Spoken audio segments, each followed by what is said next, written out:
여러분 모두 안녕하세요. 저는 70대 초반의 여성으로 남편이 죽자마자 인생의 큰 위기를 경험했던 사람입니다.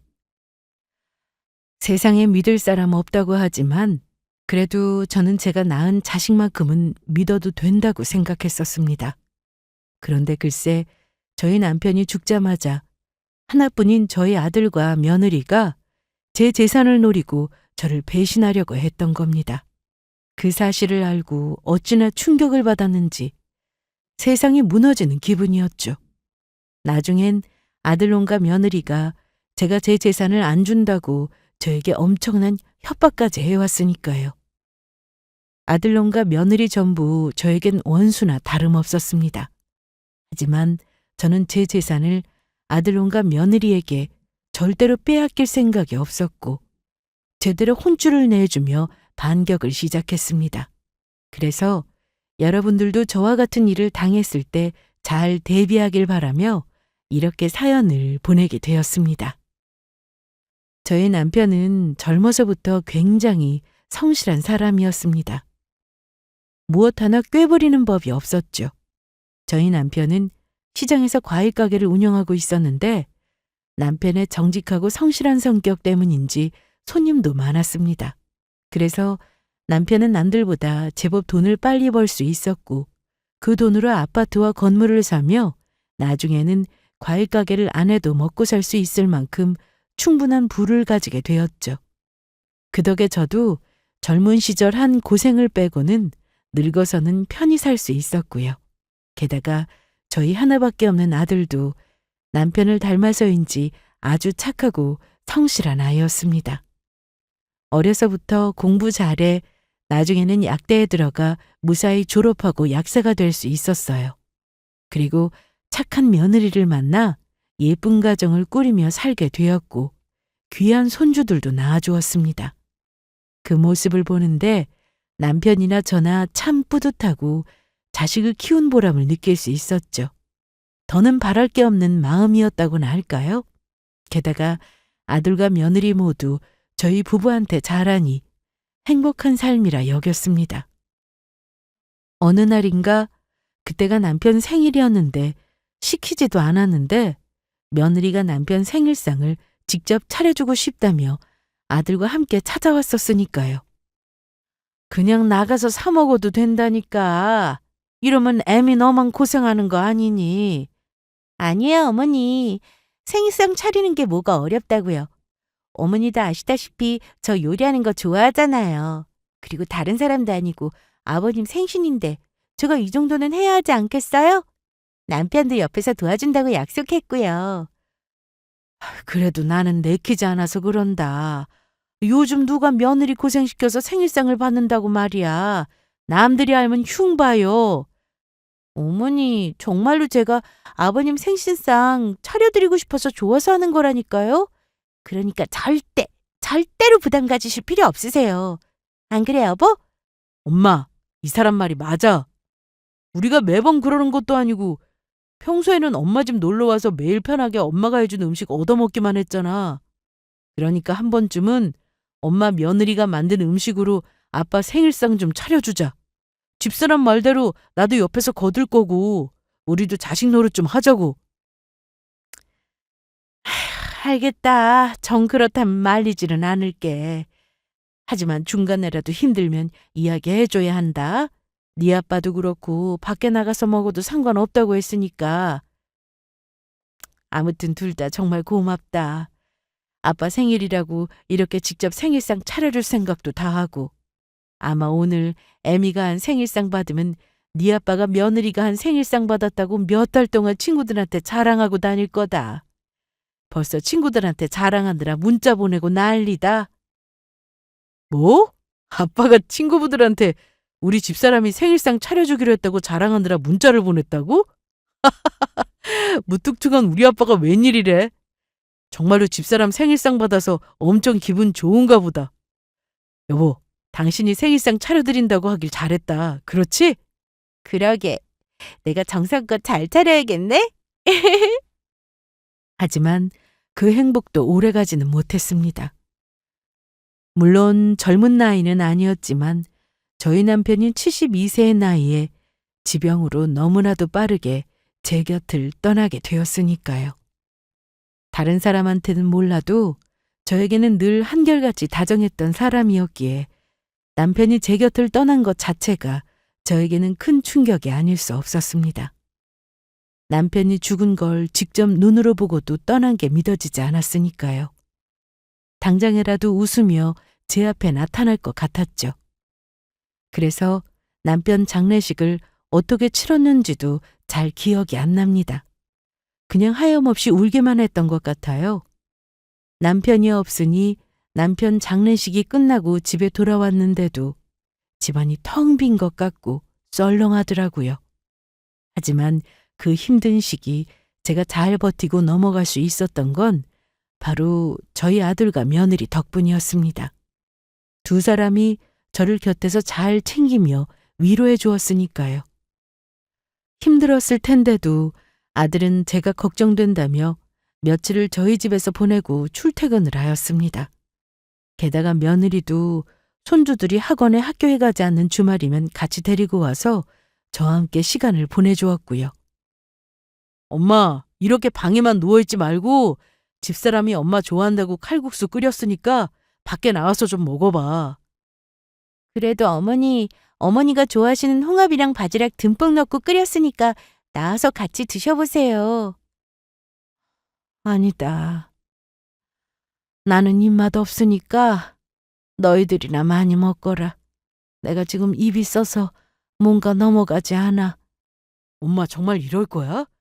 엄마가 이러면 아빠가 마음 편히 가실 수 있겠냐고. 엄마가 잘 지내는 모습을 보여야 아빠도 좋은 곳으로 마음 놓고 갈 수 있을 거 아니야. 그리고 엄마는 우리 걱정은 안 되는 거야?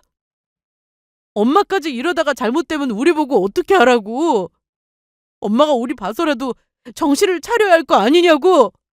그때 저는 저희 아들이 우는 모습에 깜짝 놀라고 말았습니다. 다 컸다고 하지만 저에게는 하나밖에 없는 자식인데 이대로 제가 잘못되면 저희 아들 힘들 때 곁에서 누가 돌봐주나 하는 생각이 들었던 겁니다. 아무리 커도 자식은 자식이었으니까요. 그래서 저는 그때부터 정신을 차리기 시작했어요. 그래서 밥도 잘 챙겨 먹고 외출도 하고 친구들을 만나며 남편이 떠난 슬픔에서 어떻게든 이겨내려고 노력을 하게 되었죠. 그렇게 저는 아들과 며느리 덕분에 남편이 떠난 슬픔에서 벗어나며 점점 마음을 추스를 수 있었습니다. 하지만 누가 알았을까요? 저를 살뜰히 챙기던 아들과 며느리의 행동이 전부 제 재산을 노리고 버렸던 연기였다는 것을요. 남편이 떠나고 제가 힘이 없어졌다고 생각하는 순간 돌변해 제 재산을 빼앗을 생각을 하고 있었던 겁니다. 그날도 아들 내외가 주말을 이용해 저희 집에 와 있을 때였는데 제가 그때 정신과 약을 먹고 있다 보니 잠이 쏟아져 잠시 낮잠을 자고 있었을 때였습니다. 하지만 제가 막 깨어나려던 걸 모르고 아들놈과 며느리가 제 앞에서 시커먼 속내를 드러냈던 겁니다. 두 사람의 대화에 저는 깜짝 놀라고 말았으니까요. 그래서 당신 어머니한테 재산 언제 달라고 할 거야? 이 정도면 우리도 이 노인네한테 할 만큼 하지 않았어? 나도 더는 어머니 비유 맞추기도 힘들고 빨리 어머니 재산 받고 얼른 끝냈으면 좋겠어. 우리도 어머니 재산으로 떵떵거리면서 살아보자고. 엄마가 이제 거의 다 넘어온 것 같으니까 당신 조금만 기다려. 아빠가 살아있을 때야 워낙 아빠가 성격이 꼬장꼬장하니까 무서워서 아무것도 못했지만 우리 엄마는 다르거든. 우리 엄마 순진해서 잘 구슬려서 꼬드기면 자기 재산 전부 우리한테 주려고 할걸? 그때만 돼봐. 당신 건물주 사모님 소리 들으면서 편하게 살 수 있다고. 그러니까 힘들어도 조금만 참아. 그가 정말이지? 정말 상상만 해도 기분 째진다. 우리 그때 되면 어머니 신경 쓰는 거 귀찮으니까 요양원에 보내버리자. 그게 신경도 안 쓰이고 좋을 것 같아. 그래, 그러자. 어차피 늙은 노인네 어디 가서 살든 상관없겠지 뭐. 저는 그때 눈물이 나오려는 걸 제 혀를 깨물며 간신히 참았습니다. 마음 같아서는 자리에서 벌떡 일어나 아들놈이랑 며느리의 뺨을 때리고 싶은 심정이었지만 일단은 제가 아들놈과 며느리의 시커먼 속내를 알고 있단 걸 티내면 안 되겠다는 생각에 잠이 든 척 잠자코 있었던 겁니다. 저도 마음의 정리를 할 시간이 필요했으니까요. 하지만 아들과 며느리를 향한 배신감이 큰 것도 사실이었어요. 덕에 아들놈에 대한 원망은 이루 말할 수 없었죠. 어떻게 자기 부모인 저한테 그런 생각을 품을 수 있는지 내 배 아파 낳은 내 자식이 맞나 의심이 들었습니다. 그러나 아들놈과 며느리가 모르는 사실이 한 가지 있었습니다. 저는 무슨 일이 있든 제 재산을 아들놈이나 며느리에게 넘길 생각이 전혀 없었으니까요. 남편이 떠나기 전 저에게 신신당부한 말이 있었거든요. 제가 죽기 전까지는 무슨 일이 있든 제 수중에 있는 재산을 아들에게 주면 안 된다고 했어요. 아무리 아들내외가 잘해줘도 돈 앞에서는 자식도 믿지 말라고 했는데 남편의 그 말이 무슨 뜻인지 깊이 알게 된 것이죠. 그래서 저도 마음을 굳게 먹었습니다. 그런 못된 마음을 먹은 아들놈과 며느리에게 절대로 제 재산을 빼앗기면 안 되겠다는 생각이었으니까요. 그러던 중 저랑 고향에서 함께 나고 자란 친한 친구에게서 연락이 왔습니다. 그 친구도 잘 살던 친구였는데 남편이 죽고 자식들 말에 홀랑 넘어가서 재산을 전부 맡겼다가 살던 집에서도 쫓겨나고 여관에서 살며 고생하던 친구였죠. 그 친구가 그 일을 당했을 때가 몇 년 전으로 저희 남편이 살아있을 때였는데 그래서 그때 남편과 상의해 친구에게 방 한 칸짜리 원룸이지만 집도 얻어주고 가끔 쓰라고 돈도 보내주고는 했었습니다. 제가 시간이 날 때는 직접 먹을 것도 사가서 친구의 안부도 물었고요. 복순아 나야. 네 남편 떠나고 혼자 잘 지내고 있는지 걱정돼서 전화했어. 나야 그냥 그럭저럭 지내고 있지. 명덕이 너야말로 잘 지내고 있는 거야? 내가 너한테 신경을 써야 했는데 남편 떠나고 정신이 없어서 연락도 못했다. 미안해. 아니야. 나야 그동안 네가 나 도와준 것만으로도 감지덕지한데 뭘 더 바라겠어. 내가 자식들한테 전재산 빼앗기고 힘들 때 네가 나 도와주지 않았으면 지금 어떻게 되었을지 눈앞이 깜깜하다. 복순아, 넌 내 생명의 은인이나 마찬가지야. 그리고 나 얼마 전에 일자리도 구했어. 건물 청소일인데 일도 간단하고 할만해. 그리고 앞으로는 먹고 사는 일은 걱정 없을 것 같아. 그러니까 복순아, 앞으로는 나 도와주지 않아도 돼. 그동안 정말 고마웠어. 아유, 그러면 다행이네. 그래도 나 너 도와줄 능력 되니까 내 도움 필요하면 언제든지 연락하고. 알겠지?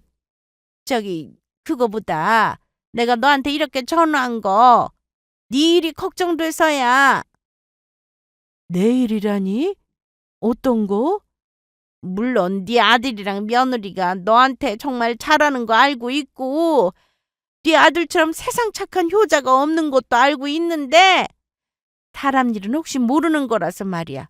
이런 말하면 네가 기분 나빠할 수도 있는데 복순아, 무슨 일이 있어도 네 재산 죽기 전까지는 자식들한테 절대 주지 마. 사람 일은 모르는 거고 너까지 나 같은 꼴 나서 고생하면 절대 안 된다. 영덕아, 그렇게 말해줘서 고마워. 그런데 사실은 너 힘들까봐 내가 말을 못했는데 알고 보니 아들놈이 며느리랑 자고 내 재산 노리고 있었어. 그것도 모르고 나는 우리 아들이 세상에서 제일 착한 줄 알고 그동안 속고 살았다. 며느리는 몰라도 내 배 아파 난 자식이 어떻게 이럴 수 있니? 자식이라는 게 어떻게 이래? 복순아, 네 자식도 그런 거야? 에이, 너나 나나 왜 이렇게 자식 복이 없는 거니? 왜 우리 인생만 이렇게 기구한 거냐고? 그러게 말이야. 아주 하루하루가 죽을 맛이다. 내가 이번에 겪으면서 느낀 건데 명도가 너 얼마나 힘들었어. 네가 자식들한테 당한 거 보면서 가슴 아팠는데 내가 당하고 나니 명덕이 네가 얼마나 힘들었을지 이제 내 뼈로 와 닿더라. 복순아 힘내. 그래도 버티다 보면 좋은 날이 올 거니까 절대로 무너지면 안 돼. 너 정신 똑바로 잡고 있어. 그리고 네 재산 지켜. 절대로 차식한테 네 재산 뺏기면 안 된다. 알았지? 네가 가지고 있는 재산이 네 목숨줄이라고 생각하고 반드시 지켜야 해. 알겠지? 응, 그렇게. 명덕아 정말 고마워. 나 진심으로 걱정해주는 건 이제 세상에 너밖에 없는 것 같아. 명덕이 네가 내 진짜 가족이고 친구다. 저는 친구의 신신당부처럼 절대로 제 재산을 아들놈에게 빼앗기지 않겠다고 굳게 마음먹었습니다. 그런데 아니나 다를까 얼마 지나지 않아 아들놈과 며느리가 저희 집에 찾아와서는 저에게 제 재산 이야기를 꺼내더라고요. 제가 그날 두 사람의 대화를 들어 제 재산을 노리고 있다는 사실을 알고 있다는 것을 까맣게도 모른 채요. 엄마, 지금부터 하는 이야기는 내가 진심으로 엄마 걱정해서 하는 이야기니까 절대로 오해하지 말고 들어. 저기, 엄마 나이도 있고 아빠가 돌아가시면서 물려준 재산 관리하기도 힘들 텐데 우리한테 맡기는 게 어때? 우리가 엄마 재산 안전하게 잘 관리해 줄게. 그래야 어머니, 이젠 어머니 편히 쉬실 수 있도록 저희가 어머니 재산 관리해 드릴게요. 어때요? 어머니도 좋으시죠? 그때 저는 강력하게 나가야 한다고 생각했습니다. 제가 절대로 만만한 사람이 아니라는 걸 보여줘야 아들놈도 며느리도 제 재산을 노리는 헛꿈을 안 꾸며 다시는 제 앞에서 재산 이야기를 꺼내지 않을 거로 생각했으니까요. 좋기는 뭐가 좋아. 니들 그동안 나 신경 써주는 척 하더니 그 이유가 내 재산 노리고 그랬던 거였냐? 어디 감히 내가 이렇게 멀쩡하게 살아있는데 내 재산을 노려? 엄마, 절대로 그런 거 아니라니까. 우리 정말 엄마가 걱정돼서 그러는 거라고. 엄마 점점 나이도 들고 힘도 약해지고 계시는데 엄마 힘든 일 조금이라도 덜어주려고 하는 거야. 우리도 뭐 엄마 재산 관리해주는 게 쉬운 줄 알아? 우리도 우리 시간과 돈을 전부 투자해야 하는 일이라고. 맞아요, 어머니. 저희나 되니까 부모 재산 관리해준다고 하는 거지. 다른 자식들은 귀찮아서 절대로 그렇게 안 한다고요. 이제 보니 너희가 나를 아주 바보로 봤구나. 나를 얼마나 순진하게 봤으면 그런 허무맹랑한 말을 내가 속아 넘어갈 거로 생각한 거냐? 니들이 아무리 좋게 포장해봤자 내 재산 노리고 그러는 건 내가 눈치도 못 챌 것 같아? 내 친구도 자식놈들이 재산 맡기면 잘 모시겠다고 약속해서 있는 재산 전부 내줬다가 살던 집에서도 쫓겨나고 찬밥 신세돼서 난방도 제대로 안 되는 골방 여관에서 생활했었어. 그런데 지금 그 똑같은 짓을 내 배 아파 낳은 내 자식이 하려고 하네. 너희들 그럴 거면 다시는 나 찾아오지 마라. 이래서 사람들이 돈 앞에서는 자식 새끼도 믿으면 안 된다고 했나 보다. 엄마, 정말 이럴 거야? 나한테 그 재산 좀 맡기는 게 어떻다고? 같이 좀 잘 먹고 잘 살자는데 그게 그렇게 어려운 거냐고. 너야말로 정말 이럴 거냐? 얼마나 나를 우습게 봤으면 그런 속이 뻔히 보이는 시커먼 거짓말을 해서 지 부모 재산을 빼앗으려고 해. 네 놈이 부모가 낳아주고 길러둔 은혜를 알면 절대로 이러면 안 되지. 엄마, 오늘 일 후회하게 될 거야.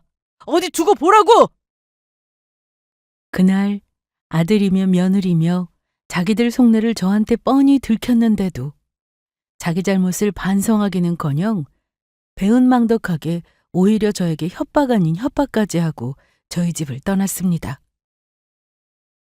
제 자식은 절대 그러지 않을 거라고 굳게 믿고 있었는데 그 모습에 얼마나 분통이 터지고 배신감이 들던지 온몸이 떨려왔죠. 하지만 그 일을 겪은 후 저는 더욱 마음을 단단히 먹어야겠다고 생각했습니다. 아들놈이나 며느리의 행태로 보아 제가 제대로 행동을 하지 않으면 순식간에 재산을 빼앗기고 정말로 요양원에 가게 될지도 모른다는 생각이 들었으니까요. 하지만 독한 아들놈과 며느리는 그 후에도 제 재산에 대해 포기를 못한 것 같았습니다. 저에게 또다시 중요하게 할 이야기가 있다고 해서 저희 집에 오라고 하니 또 꺼낸 게 저의 재산에 관한 것이었으니까요. 엄마, 우리가 다시 생각해봤는데 이 조건이면 엄마도 우리한테 엄마 재산 편히 맡길 수 있을 거야. 엄마 친구야. 자식들에게 재산 맡기고 아무것도 요구를 안 해서 그런 것 같은데 그게 다 같이 안 살아서 생긴 문제라니까. 그러니까 엄마가 가진 재산 전부 우리한테 주면 우리가 엄마 노후 평생 책임지면서 함께 살아줄게. 그 정도 조건이면 엄마도 나쁜 조건은 아닐걸? 솔직히 나 엄마한테 하나밖에 없는 자식인데 내 얼굴 안 보고 살 수 있겠어? 엄마 손주들 얼굴 안 봐도 상관없겠냐고. 엄마 정말 그러면 나 엄마 얼굴 진짜 평생 안 봐? 어머니, 저희 남편 말 잘 생각해 보시는 게 좋을 거예요. 이번이 진짜 마지막 기회예요. 정 싫으면 연 끊고요. 정말 그러고 싶으신 거예요? 너희들 지금 뭐라고 했냐? 그러니까 지금 내가 재산을 안 주면 나랑 인연을 끊겠다는 그 말이야? 니들이 지금 나를 협박하는 거냐고? 왜? 우리가 엄마 협박 좀 하면 안 돼? 그러니까 진작 좋게 좋게 이야기할 때 말을 듣지 그랬어. 어디 우리랑 인연 끊고 죽을 때까지 평생 외롭게 살아보든지. 그리고 엄마가 우리 말을 정말로 안 듣겠다면 우리도 특단의 조치를 할 수밖에 없다고. 특단의 조치? 그게 뭔데? 엄마, 정말 모르겠어? 엄마 힘없는 노인 내고 우리가 엄마 재산 빼앗는 건 이 일도 아니란 말이야. 우리가 엄마 치매 걸렸다고 말하고 엄마 재산 전부 빼앗고 확 요양원에 쳐넣을 수가 있어. 부모가 나이 들면 이제는 자식이 부모 보호자 되는 거 설마 몰랐던 거야? 어머니, 우리 남편 말 들으셨죠? 정말로 어머니 재산 다 빼앗기고 저희랑 연까지 끊겨서 요양원에서 혼자 쓸쓸하게 살다가 죽고 싶으세요? 설마 그런 인생을 바라시는 건 아니죠? 뭐야? 이것들이 정말 보자 하니까 이 망할 놈의 자식들! 저는 어릴 적 아들놈에게 매 한 번 들어본 적 없었습니다. 하지만 그때는 정말 참을 수가 없더라고요. 하지만 그렇다고 다 큰 자식을 팔 수도 없는 노릇이고 저는 벌떡 일어나 주방으로 향했습니다. 그리고 수제비를 하려고 사왔던 1kg짜리 밀가루에 봉지를 뜯었습니다. 그리고 아들놈과 며느리에게 확 부어버렸죠. 그러자 두 사람이 당황해서 난리가 나버렸어요. 아! 엄마! 정말로 미쳤어? 실성한 거야? 이게 무식하게 뭐하는 짓이야? 어머니! 진짜 왜 이러세요? 이게 무슨 경우 없는 짓이냐고요? 나보고 지금 경우 없다고 했냐? 지금 진짜 경우 없는 게 누군데 그래? 니들이야말로 미친 게 아니면 어떻게 나한테 이런 협박을 해? 내 재산 안 주면 나랑 인연 끊겠다고? 오냐 좋다. 나도 바라던 바다. 니들 같은 자식 새끼랑 며느리는 차라리 없는 게 나으니까 우리 앞으로 인연 끊고 살자. 다시 한번 우리 집에 찾아와 봐. 그때는 내가 아작을 내줄 테니까. 제 말에 아들놈과 며느리는 자리에서 일어났습니다. 그리곤 저희 집을 떠나면서도 끝까지 저에게 협박하는 걸 잊지 않았죠. 기한은 한 달이니까 그때까지 잘 생각해보는 게 좋을 거야. 아니면 정말로 엄마 재산 전부 빼앗고 요양원에 확 보내버릴 테니까. 나 그냥 하는 말 아니니까 내 말 명심하라고! 재산 때문에 저에게 협박하는 아들놈과 며느리를 보며 저는 자리에 철퍼덕 주저앉고 말았습니다. 그리곤 눈물을 쏟으며 펑펑 울고 말았죠. 아이고, 내가 새끼를 잘못 키웠네. 어떻게 저런 걸 내 새끼라고 낳았을까? 어떻게 저런 걸 낳고 미역국을 먹었어? 여보, 나는 이제 어쩌면 좋아. 나 이제 어떻게 하면 좋으냐고. 이럴 거면 나 좀 데려가. 나도 같이 데려가 달라고. 물론 나이가 들고 제가 힘이 없어지면 그 누구에게도 피해를 안 주기 위해 요양원이나 요양병원에 가서 생활할 생각이었습니다. 요즘은 요양원이나 요양병원도 좋은 곳도 많고 자식들 고생시키느니 그게 낫겠다고 싶었어요. 하지만 제 재산 노리고 아직 사지 멀쩡한 저를 무슨 필요도 없는 폐물 취급을 하며 요양원에 보내버리겠다고 협박을 하는데 얼마나 기가 막히고 눈물이 났는지 모릅니다. 제가 왜 나이 들어서 이런 취급을 받아야 하는지 의문까지 들더라고요. 그래서 저는 그때 결심했습니다. 아무리 배은망덕해도 자식이니까 얼굴은 보고 살려고 했는데 이제는 정말로 인연을 끊어야겠다고요. 지 부모보다 돈이 중요한 자식놈은 저도 필요 없었습니다. 하지만 저에게 괘씸하게 구는 아들놈도 며느리도 결코 용서할 수가 없었습니다. 정말로 아들놈과 며느리가 합심해 제 전 재산을 빼앗고 저를 요양원에 보내버릴지도 모른다고 생각했지만 요양원에 갈 때 가더라도 아들과 며느리를 제대로 혼쭐 내줘야겠다는 생각이 들었거든요. 그러나 제가 벼르고 있다는 사실을 모르는 아들놈은 저에게 급기야 협박 문자까지 보내더라고요. 엄마, 내가 한 말 생각해봤어? 벌써 일주일이나 지났는데 왜 아직 소식이 없는 거야? 엄마 정말로 요양원에 가고 싶어서 그러는 거야? 엄마 재산만 우리한테 넘기면 엄마 잘 모신다고 하는데 왜 이렇게 뜸을 들이는 거냐고. 엄마 늙으면 엄마 보살필 사람 우리밖에 없고 대접이라도 제대로 받고 싶으면 잘 생각하라고. 내 말 무슨 뜻인지 알겠어? 이미 제 재산을 빼앗은 후 절 요양원에 보낼 생각이면서 뻔히 보이는 거짓말을 하는 아들놈을 보니 기가 막힐 노릇이었습니다. 그래서 저는 아무래도 저 혼자 이 일을 해결할 수 없을 것 같아서 특단의 조치를 하게 됩니다. SOS 요청을 하게 된 것이죠. 남편의 친구 중에 이 모든 일을 해결해 줄 사람이 있던 겁니다. 그 사람은 다름 아닌 남편과 오랜 시간을 알고 지낸 중마고우로 변호사 일을 하고 있는 분이었어요. 남편이 떠나기 전 저한테 변호사인 친구에게 이야기를 해놓을 테니 자신이 떠나고 무슨 일이 있으면 연락을 해보라고 했었거든요.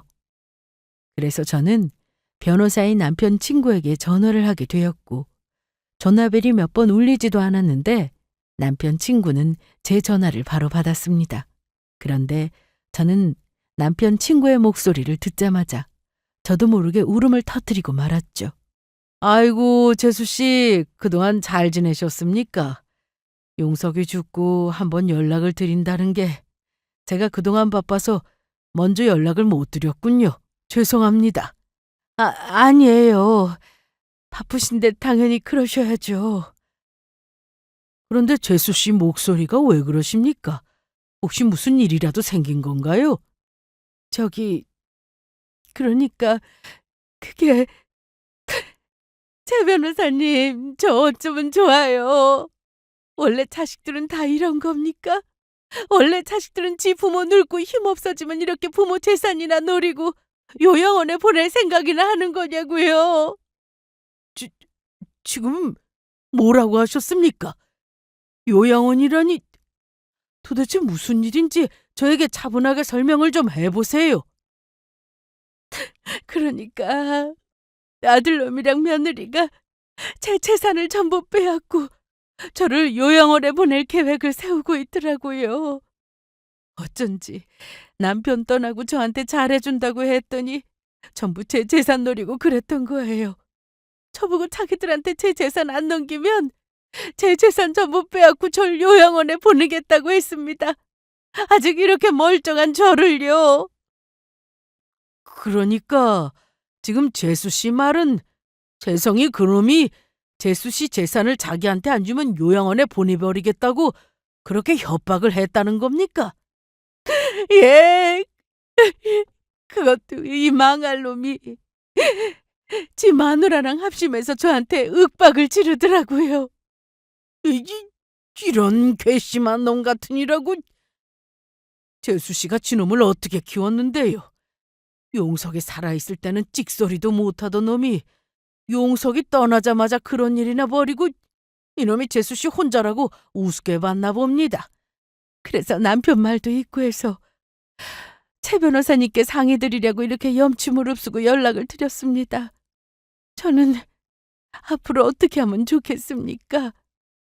정말 마음 같아서는 이대로 확 죽고 싶은 심정이에요. 최 변호사님, 저 이대로 정말 아들놈이랑 며느리한테 전 재산 전부 빼앗기고 요양원에 들어가 살아가야 하는 겁니까?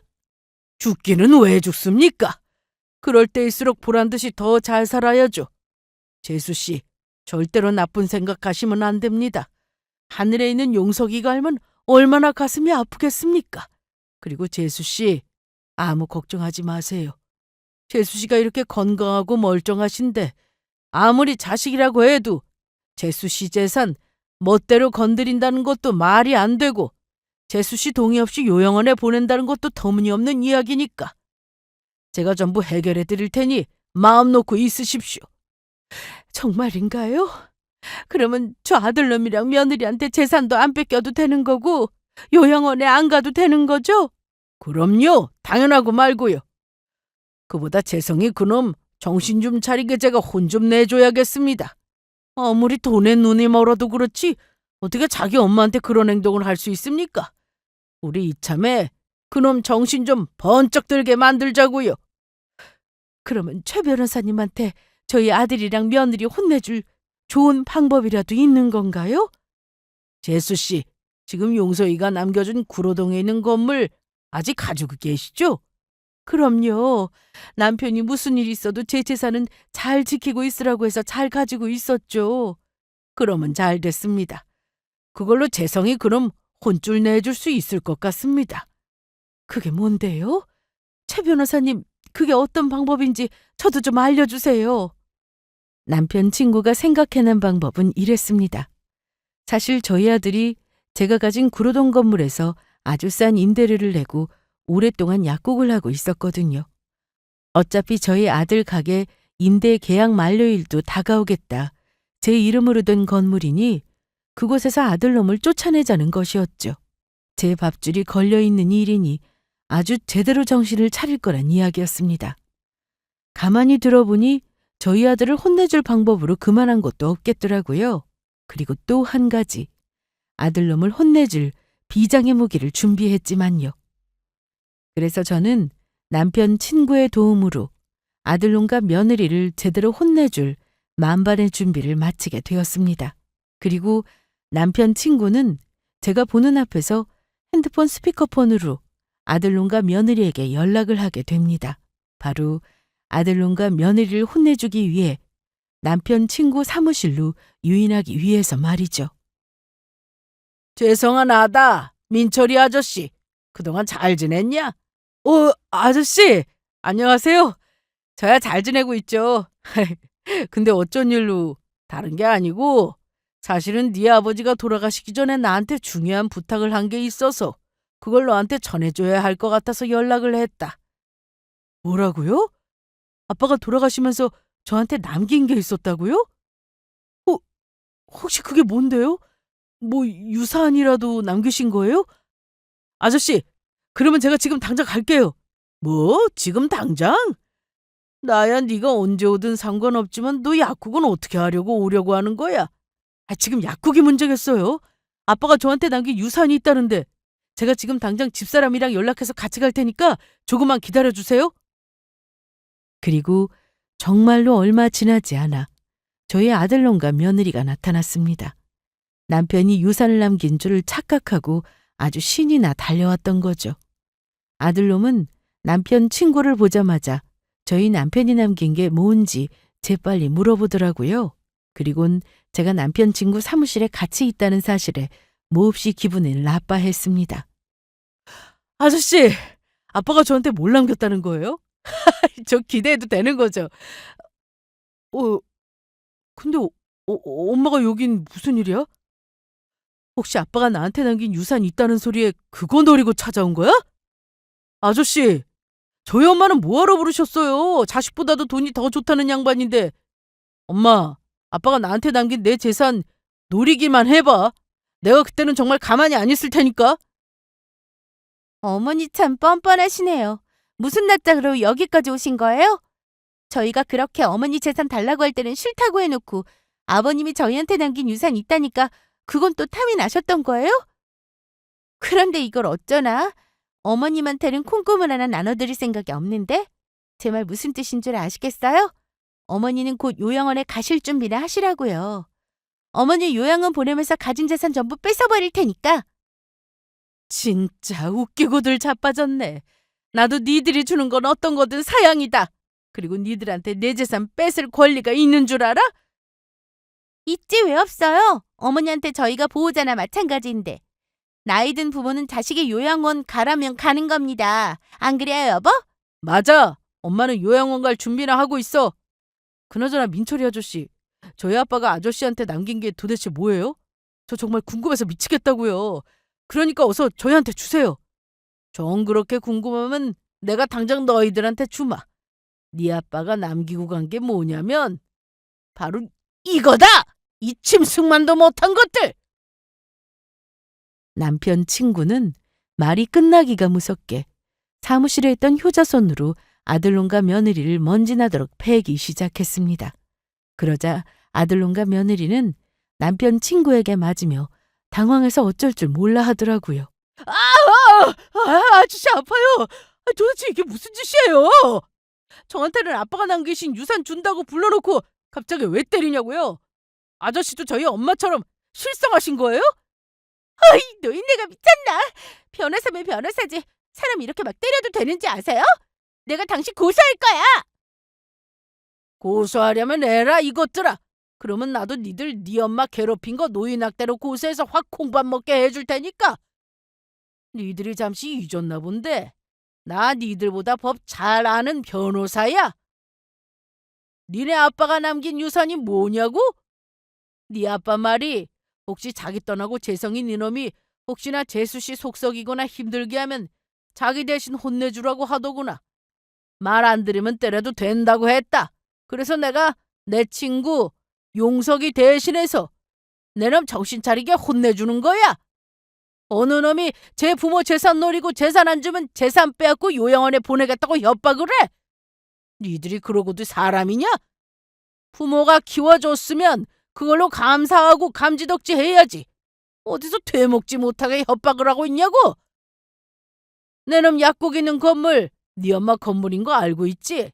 조금 있으면 네 약국 계약 기간도 끝나고 재계약 기간 돌아오는데 네 엄마가 네 놈이랑 재계약할 마음이 없다고 하더구나.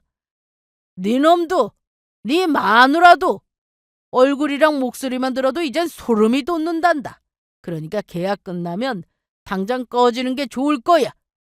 죄수씨가 네 놈 약국 계약 기간 끝나면 당장 눈앞에서 사라지라고 했다.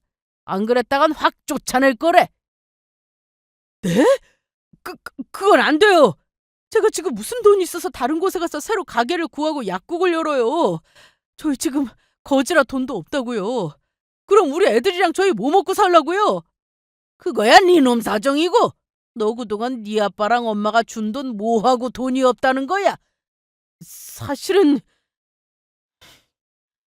집사람이랑 같이 빚까지 져서 가상화폐 투자했다가 폭삭 망했다고요. 그래서 이번에 진짜 좋은 정보가 있다고 해서 엄마가 재산 저한테 주면 그걸로 다시 한번 투자해서 만회해보려고 했던 건데 저 이러면 진짜 망한다고요. 이런 정신 나간 놈. 이놈아. 세상에 그렇게 돈이 쉽게 벌리는 줄 알아? 니놈이 그렇게 쉽게 살려고 하니까 망한 거다. 그리고 가게를 구하든 말든 이젠 니놈 사정이니까 니놈이 알아서 해. 너희 엄마는 앞으로 니들이랑 인연을 끊는다고 했으니까. 그리고 아무리 네 엄마가 나이 들었어도 니들 강제로 네 엄마 요양원에 보내거나 재산 뺏으면 불법인 거 알지? 진짜로 콩밥 먹고 싶으면 어디 마음대로 해봐라. 내가 니들 가만두지 않을 테니까. 남편 친구의 말에 며느리가 안 되겠는지 저를 붙잡고 매달렸습니다. 그전과는 다르게 제 앞에 무릎까지 꿇더니 갑자기 두 손을 모아서 싹싹 빌기 시작하더라고요. 어머니, 저희가 다 잘못했어요. 그러니까 제발 한 번만 용서해 주세요. 그냥 돈이 급하다 보니까 어머니 재산이 너무 탐이 나서 눈이 뒤집혀서 그랬어요. 그러니까 제발 한 번만 봐달라고요. 앞으로는 어머니 말씀도 잘 듣고 다시는 어머님한테 재산 내놓으라면 요양원 보낸다는 협박도 안 할 테니까 저희 가게에서 내쫓지만 말아주세요. 우리 애아빠 그래도 어머니 아들이잖아요. 어머니 자식이라고요. 아니, 나는 용서 못하겠다.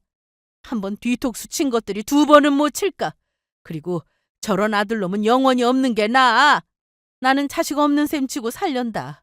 아참, 그리고 내가 너희한테 보여줄 게 있는데 니들 두 눈으로 잘 보도록 해. 그렇게 말하며 저는 남편 친구와 작성한 서류를 아들놈과 며느리가 잘 보도록 들어보였습니다. 그리고 이야기했죠. 이게 뭔 줄 아냐? 바로 내가 얼마 전에 최 변호사님한테 부탁해서 작성한 내 유언장이다. 유언장에 나 죽으면 내 재산 전부 사회에 환원한다고 쓰여 있다. 니들 이미 네 아빠 죽고 돈 필요하다면서 나한테 돈 빌려갔었지? 그런데 그 돈이 이미 유류분 이상 가져가서 나 죽는다고 한들 내 재산 너희한테 1원 한 푼 가는 일은 없을 거고 지금이는 내 재산 내 마음대로 전부 써도 된다는 소리야. 니들이 날 치매로 요양원에 쳐넣든 어디 모르는 무인도에 가서 버리든 내가 죽든 내 재산 니들 손에 들어갈 일 영원히 없을 거란 말이다. 혹여나 니들한테 내 돈 1원 한 푼이라도 갈까봐 아주 펑펑 쓰고 갈 예정이니까 그렇게 알도록 해라. 이미 최 변호사님 통해서 법적 공증까지 받아놨으니까 니들이 무슨 지랄 발광을 해도 소용없을 거야.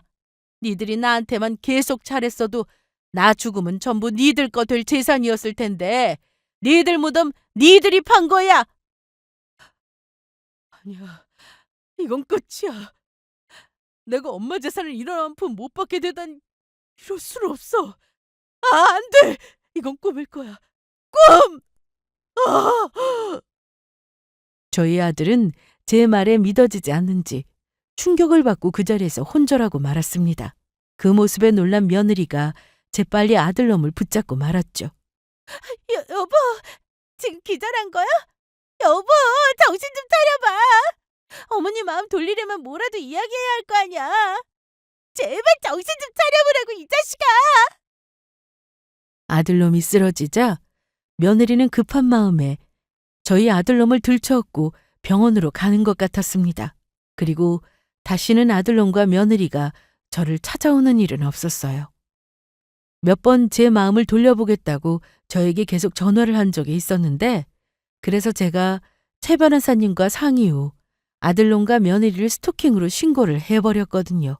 그리고 결국 얼마 지나지 않아 아들놈은 제 건물에서 쫓겨나게 되었죠. 정말로 돈이 없는지 집도 아파트를 팔아서 빌라로 이사가고 겨우 남은 돈으로 서울 변두리에 있는 작은 약국을 얻어 운영을 하고 있다고 합니다. 저에게 했던 행동들을 후회하고 있다고 하는데 그렇다고 제가 아들놈과 며느리를 용서할 이유는 없을 것 같습니다. 진심으로 아들놈과 며느리가 자신의 잘못을 뉘우치며 정신을 차릴 때까지는 보지 않을 예정이니까요.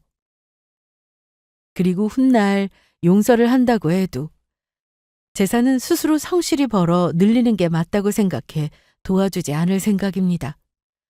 손주들 대학 가면 그 등록금이나 도와줄 예정이고요. 고생을 해봐야 돈에 대한 소중함도 알고 인생도 잘 살 수 있을 테니까요. 그리고 정말로 제가 죽으면 제 전 재산은 난치병 아이들을 돕는 단체에 기부될 예정입니다.